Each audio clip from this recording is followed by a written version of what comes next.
It is Monday, February 9th. We are just walking out of the deposition with Ghislaine Maxwell after the House Oversight Committee has subpoenaed Ms. Maxwell to speak to the committee in our ongoing bipartisan investigation into the crimes of Jeffrey Epstein and to hold those accountable who have not yet been investigated and convicted of those crimes. As was evidenced this morning, Ghislaine Maxwell did not provide information to the committee and instead invoked her blanket Fifth Amendment rights. While we are not able to speak to the specifics of what was said within the deposition until the deposition record is made public, it is very clear that she used this opportunity to not only campaign for clemency as she has been doing, but also to send a direct message that she is hoping that people who were sitting in the deposition will transmit to the President of the United States, which is that her silence can be bought through clemency. It is very clear that that is the message that she is trying to send directly to Donald Trump himself. Directly. She is telling Donald Trump through her deposition that she is trying to buy her clemency. Now, she did state that she is taking and invoking her Fifth Amendment rights because of a pending habeas petition before the Southern District of New York. But let us be clear. Her case appeals have already gone to the United States Supreme Court and they have been denied.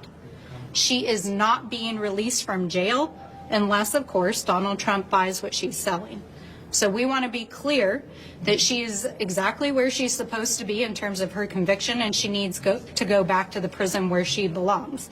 Now, we have a lot of questions for Ms. Maxwell with regards to what actually happened in Epstein's affairs, who was directly involved in the sex trafficking, money laundering, and influence peddling scheme that she and Jeffrey Epstein were involved in, how Donald Trump was involved and whether or not he committed any crimes himself, as did his many associates who are named in the Department of Justice files. Let us be clear that Donald Trump is not only named thousands of times in the latest release from the Department of Justice, he is named over 38,000 times in the files that were released 2 weeks ago alone.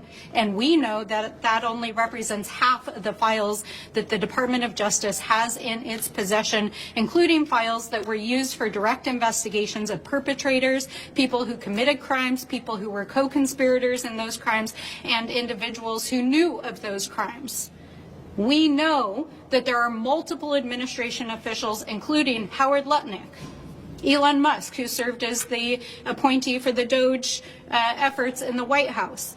We know that the Secretary of Navy. We know that Steve Bannon. We know that there are more than 36 associates, family members, and individuals directly associated with Donald Trump named in those files.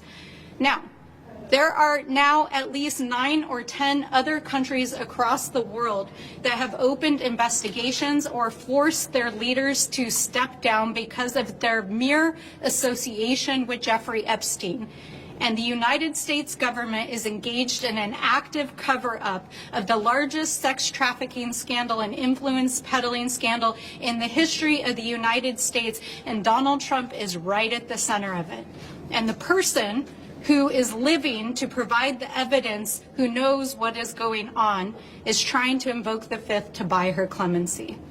So let's be clear on what we saw here today. This was an effort to essentially try to secure her pardon by keeping her mouth shut. And we will not allow this silence to stand. It was announced late last week that the Department of Justice would allow members of Congress to view the unredacted files of the files that have been released, and many of us will head to the Department of Justice today to look at the memos and internal documents of Department of Justice that were removed from the website to understand why names of survivors were unmasked and why and who the Department of Justice is shielding as they have redacted files that include perpetrators and co-conspirators.